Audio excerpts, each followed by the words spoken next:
taate daftara bittee himaa jettee keessattuu mootu daftara dhiisiti namni laali nama rakkataa kana caalayyuu hin gargaara aduu danda'ee kana caalayyuu garfii homaa miti.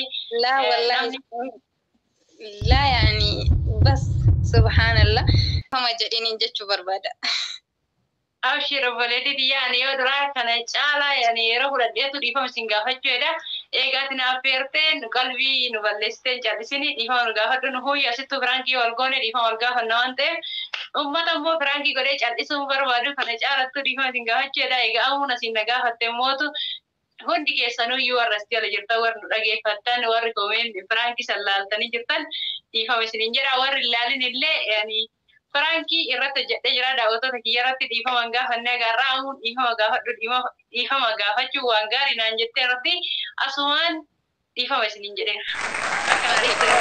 manuma kan qixxanna beekte kana fuunee tuma mana kan ka'uunna mana ammoo sun taane. Yaa ta'u.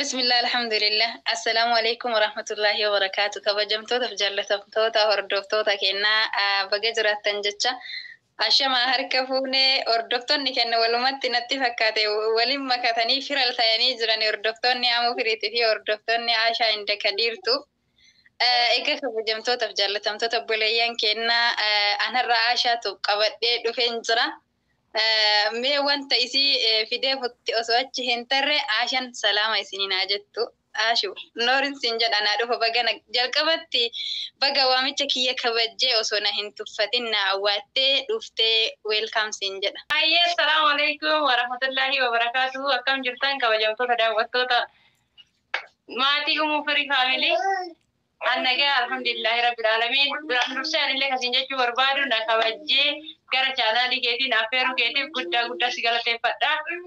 Iddaan sun immoo nagaa jirtanii fayyaa keessanii warri maatii firii faamilii amu firii faamilii taatan baay'een keessan kana beektanillee jirtanii kana hin beeknellee asuma waliin wal barannaa channel kiyyaa Aasha Indakadiirtuu ka jedhudha. Har'a amuun affeertee kallattimaan gara mana amuutti dhufeera.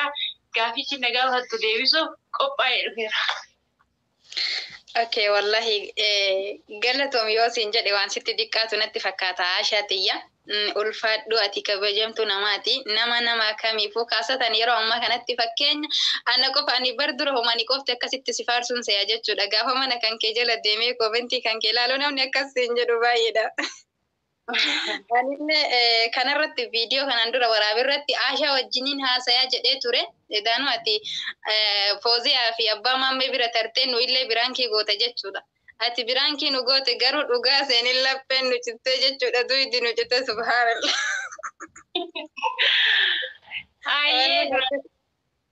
Dursa ana bichaa miti na hunda si jaalatte isin warri na jaalattan hunda rabbis na haa jaalatu. Namni tokko nama ofii isaatii keessi isaaf jaalataa ta'ee nama ofii isaatii karaa qajeelummaa qabutu nama jaalata. Anis kana hunda hojjedhee yani yoo nan hojjedhe guddatee osoo hin taane namni xiqqoo hojjeteen kan nama galateeffatu waan jiruufi akkasii siin jedha anillee waan guddaa hojjedhee itti yaadu kana ol hojjechuuf gara fuulduraa yaada qaba. Galatoomaa na jaalatan rabbis na jaalatu siin jedha. Itti fufi. Okay, طيب Aasha ati kanaan duratti jechuudha ijoollee ana wajji namni si jaalatu baay'eedhaan garuu carraa argadhee dubbatadhee jira shofti ani argitee jirtanatti fakkaate warri akkasitti hin dubbati warri immoo yoo Aashaan barii dhugaa dubbachuu fi wallahi yooniin dubbii wal keessa laaqillee dhiifama jecha namni jechuudha.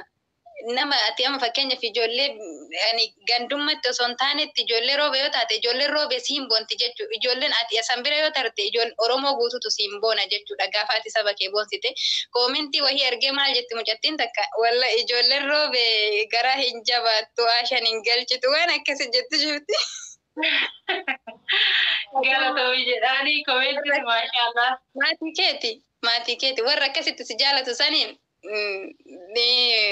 xiqqollee taatu dhiifamaan jedhaniin jechuu fedheeti. Akka immoo inni si qabee si fidee hordoftoota isiitiin anas akkasitti rifachiiftee Aashaan suutuma jedhee dhiifama akka nu gaafattu godha jedhee si fide. Sanirratti immoo gaafii tokko si gaafadha jechuudha. Ila Aashiyyee dhiifama wal keessa laaqe. Ila wanti sin jechu barbaade anis akkasitti si jaaladha si kabaja anillee hedduu rifadhe ila haga viidiyoo waraabuu takka ga'e waa'ee Fooziyaa hin galchaa irratti obboleeyyan kan keellee gaariidha Ashan nama gaariidha nama bakka nama waan kamiifuu bakka hin kennine jedhan gaafaati waan akkasii fidde immoo hedduu takka rifanne ati ammoo waan akkasii godhuu kanaafi xiqqollee yoo namni qalbii natti cabda yoo jiraate dhiifama jedhiniin jechuu barbaada. Abshir boledi yani yo dura kana chala yani yero hudadheetu dhiifama sin gaafachuudha eegaati naaf feerteen qalbii nu balleessteen jallisini dhiifama nu gaafadhu nu huyya sittu firankii wal goone dhiifama wal gaafanna waan ta'eef ummata immoo firankii godhee callisuu barbaadu kana caalattu dhiifama sin gaafachuudha egaa amuna sin na gaafatte mootu hundi keessanuyyuu warra as jala jirtan warri nu dhageeffattan warri koomeen firankii sallaaltanii jirtan dhiifama isiniin jedha warri ilaalin illee yani firankii irratti jettee jira daawwatan irratti dhiifama gaafanne agarraa dhiifama gaafachuu waan gaarii naan jettee irratti asumaan dhiifama isiniin jedheera. Kana manuma kan keffinna beekta viidiyicha kana fuuneetuma mana kan keffinna mana ammoo sun taane. Yaa ta'u. Wanti jechuu barbaade gaafin ani jalqaba irratti sii qabu ati nama maashaallah khalas amma achi an hagana irratti sin farsu farfame rabbiin tokkichi nama obsa qabu nama waan kamuu danda'u jechuudha kanarratti qeeqni nama jabeessamoo nama balleessa waan jedhu fakkeenyaaf ati argitee jirta laali akka dullattiin sa'a maal jette jedhan bona keessa yeroo ganni seenuu fi horiin hin jiraa mireen beektan warra baadiyyaa waan ta'eef kaasatan anaa fi ati warra gammoojjii hin beekne. Horiin kalas in uqqata. Kuftee jennaani baga kufellee baga ka'ellee kana kaasuuf natti fiiges argee kana qaluuf natti fiiges argee jette jedhan. Kanarratti wanti ati irraa barattu baay'eedha.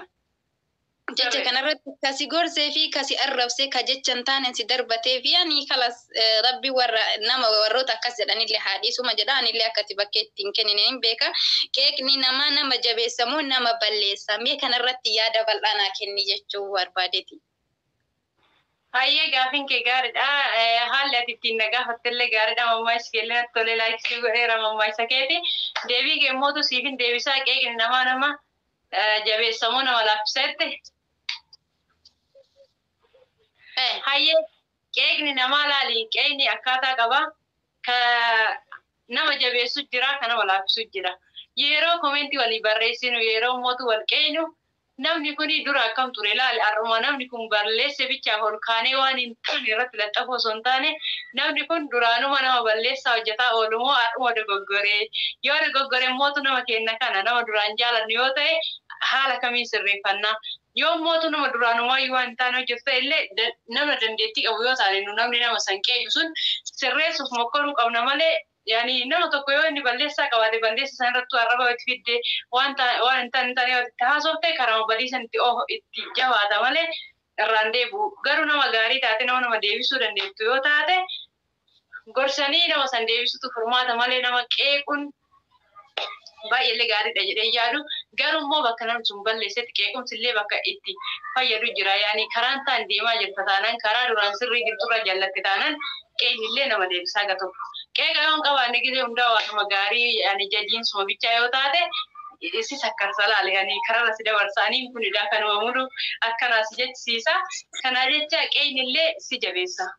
Silaafisa jedhee yaaduun maaliif bakka ati balleessite sanirraa bakka ati itti deemaa jirtu sanirraa balleessarraa si deebisa qeeqni garuu akkaataa qaba siin jedhee irraa durallee kana fakkaata deebiin kiyya si deebise jedhee yaada xiqqaatus.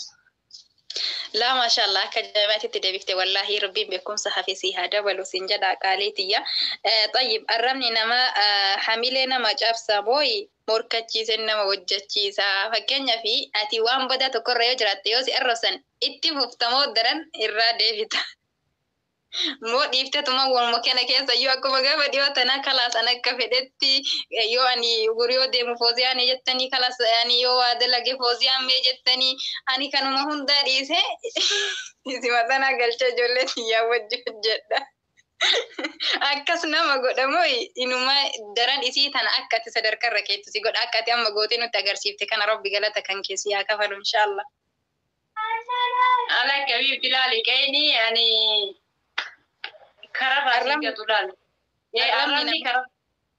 arabni nama karara singatu male namni illee lafaa ka'ee kunuunsin arrabsuu fakkeenyaaf waan tokko amma ani fakkeenyaaf koomeentii Fooziyaa sanirratti yoo fakkeenya godhadhe jechuudha. Fooziyaa wanta jaalataniif qaban daawwattoonni keenya lafumaa ka'anii hagana caalaa akka jaalataniin beekaa sababni jaalataniif illee baay'inni daawwattoota kiyyaa biyya araba jiranii akkasii kana mana namaa jiranii isaanitti dhagama jechuudha. Yoo Fooziyaa xiqqishu isii tuqe isaan san caalatti isaan dhukkuba jechuudha. Kanarraa akka ka'e hin beekan dhagaan isaanii sababa Fooziyaatti yoo dhageekan yoo na arrabsanis wanni hin dhagamneef kanaaf arrabni namaa mootuyyuu yani kana hojirraa si gata jedhee yaadan. Maaliif namni waan isatti fakkaate ani fakkeenya waan natti fakkaate barreessate waan sitti fakkaate barreessita. Wanti hojjetamaa jiru waan tokko ta'ee yaadni kiyya kabiraati kee kabiraati. Kanaa jecha miidiyaa kanarratti eega takkaa jirtas baate arrabni namaa gurgurtakkaas hin fidu homaas hin godhu. Garuu immoo yoo badii qabaattee badii keessaniif si kabarreessan ta'e irraa si sirreessuu hin danda'a jedhee yaada. Ani maashaa Allah. Wallahi subhanallah keessa kee kana turaahaan argate gaafaati akkasitti hubattu laal edaanu ani wallahi hedduu takka dhiphachuu ture gaafa akkasitti komentii sallaalu edaatiin beeytaf jechuudha wallahi hin beeytafi namni kun wanti akkanatti dhukkubsatee quuqamee haasa'uuf waan ofii mana namaa keessa jiruu fi namni waan ofii keessa jiru san akka namarratti ta'u waan hin barbaanneef naan lolanii yaani isii tana na caalaa kunuunsa akka si caalaa fakkeenyaaf Fooziyaa namni si caalaa jaalatu hin jiru namni isillee nama si caalaa fayyadee fi isinumatu wal fayyadee nuti immootuyyuu akkanumatti wal agarre malee yaani isinumatu irra wal jaalatan hundarra haga nuti asii achi isii jaalannu caalaa simatu isii jabeessa simatu isii jaallata garuu isaan san bira taranii akka waan ofii immoo isii jaallatanii akka waan ofii isii miidhamaniititti dubbatan ati immootuyyuu hamtutti hin hiine subhaanallah wallahi rabbi ammallee kana caalaa beekumsa hafisii haa dabaluu koomentii ijoollee san keessa nashasma viidiyoo dhiyoo gadhiise keessatti jechuudha mucattiin takka maal jettee barreessite beeyta. Aashanii nama nu caalaa beekumsa qabu. Aashanii nama nu caalaa wallahi yaada bilchaataa qabu. Akkuma namuma akka kenna biyya Arabaa ture bakka koomentii sanaafazee hin qabu wanna hin taane hin hojjettu jette jechuudha. Shuftii ani ni wallahi atiin hin beeyta jechuudha wanta kana irra. Hedduun takka si galateeffadha jechuudha. Maaliif jennaan daawwattoota keetii quuqama daawwattoonni kan kee qaban akkasitti hubachuu kan keetiif ulfaadhu siin jedha mee gaafiin itti aanu. Engamu. Hayyee jechuun yaadni kee ani ulfaadhu waan ati na galateeffattu tokko hin jiru. Sababni an kana hubadhee beekuu danda'uuf illee anillee beeytaa akkaan ture galee akka ani keessa ture galee nu hunduyyuu biyya namaa keessatti hacuucamneetiin ani turre ani jireenya keessa keenya fooyyeffachuuf waa hundaa dabarsine kanarraa kan ka'e ani nama tokko maal akka yaadu anillee achi jiru san maal akka yaadu waan beekuu fi homaa waan na galateeffattu hin qabu siin jedhamu tiyya itti fuftaa gaafii kee kana yaadu. Okay. Ammallee wanta jedhame beeyte Aashanii Fooziyaa yeroo duraatiif jechu gaafa akkas jettu san agasuma as yaada jijjiirte mooyi. Dura galchuuf karoorfattee egasii koomentii ijoollee sallaallan yaada jijjiirtee inumaa mana barumsaa isii seensifte moo duruma karoora faayyoo akkanaa qabdii waan jedhume sanirraa naaf haga tokko dubbadhu. Laa Habiibti laali ani Fooziyaa ka bira fide yeroo duraatiif akka gizee arrayyaan hin deessan na gargaartuuf namni kamuyyuu yeroo da'e waa hedduutu itti baay'ata. Yeroo duraaf gara mana kiyyaatitti dhuftu yaadni akkas ture. Eegas immootu ani Fooziyaa wajjin yeroo turrutti baay'ee sabaa hin kennu walii galee baay'ee immoo haalli isii natti tolee ijoollummaan isii immoo carraa jireenya isii umrii kanaan immoo mana namaa dhufuun isii baay'ee waan natti ulfaateef akka na bira teettus akka na bira teettee barattus akka na bira teettee immootu yuutuubii hojjettus kan murteessee har'a osoo hin taane yeroo rayyaan hin ta'e akkana ji'a tokko ga'uudha kan murtaa'ee yaadni kun hundi lafa jiru akkasitti barattu.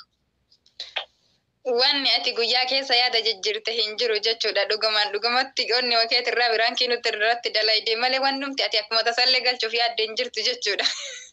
Laa yaa Habiibti hin jiru ani yaadni akkasii hin jiru ani firaanki san immoo wanti dalaguun akka kaasee koomentii daawwattoota kiyyaati jechuudha. Sababni koomentiin kun firaanki jecha irratti hojjedhuun akka kaasellee hin beeytaa viidiyoo hedduu jalatti viidiyoo gaafa tokko teera deemne mana nyaataa deemne wayiitii fi viidiyoo gaafa Fooziyaan asitti firaanki osoo gadi dhuunfaa irratti hojjetaa jiru osoo nyaataa jiru baate wayiitii irratti baay'ee waan hin taane narratti barreessan jechuudha. Mee jarri kuni ani Fooziyaa dhugaa rabbi keessa kiyya jirti. Sababa adda addaati sababa daa'ima qabduuf nu biraa kaatee baate malee nu Fooziyaa akkuma maatii keenyatti kan isiin harkaan nyaattan wajjin nyaadhaa kan isiin nyaattee hambiftan nyaachuu danda'a ani nyaadhee hamsi isiin nyaachuu dandeetti akka obboleetti yaati jechuudha.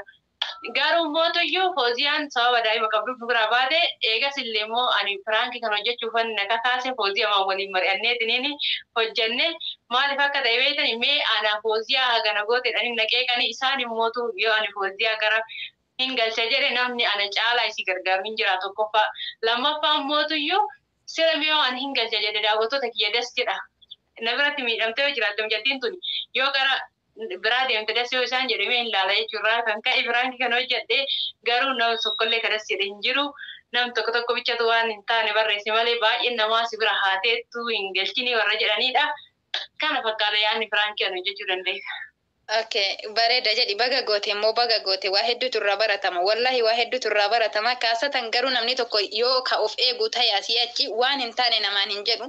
Utuu amma akka gaafa san mucattiin sun dhugumaan ati ka galchitu taate ani dubbadhee jira kanan durallee sababa nama kanaatiif hireen mucattii tanaa cufatti jechuudha. Garuu hireen rabbi harka jirti. Laakiin Aasha ani dhiyootana dhufe jechuudha. Yeroo adaamama ture anillee wallahi adhiin naannuma kenna sani nuusooqi dalagaa nuusooqi manuma namaallee ta'u jedhan nama asitti waan salphaa wahii fakkaata dhufanii mana namaa seenanii dalaguun jechuun namni nama hin beekne hin fudhatu mana ofiititti san bira tarii walii galteen yoo haganuma kan sababa namnumti lama sadi sababa ta'ee nama kana addaan baasu taate waldii kun dhufee mitire akkasii kanaafin hedduuta kamiira keessa galee ani dhugaadhuma see akkasitti kalasnaan dubbachuu diddelee sheesaan edaanoo ati bar ana qaqqabde biraan keen irratti dalaydee si gaafa dellee yaalee ennaan hin dubbanne rakkoon qabu anillee si dhiise jedha san bira as dabarfate jechuudha. Gaafin biraa Fooziyaan waa'ima Fooziyaati kaayi.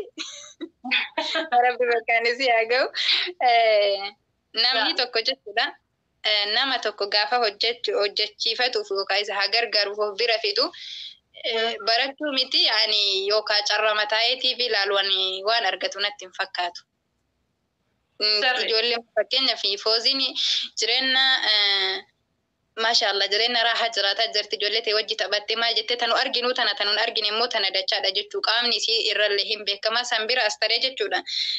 Ammallee Aashaan biraanki manurratti dalagaa jirti mooyi Fooziyaan nama fira isiiti immoo dhuguma nama isii bira hojjetu moo nama fira isii yoo taate akkamitti hojjettuutiyya jettiin. Nama dhiba yommuu hojjettu isii taate akkamitti nama kana mallaqa kafalaa fi ilmaan ofiitiin qixxeessitee gaarummaa daangaa hin qabne jechuudha. Daftara bittee maal jettee immoo inumaa mana barumsaa galchiti waan jedhu.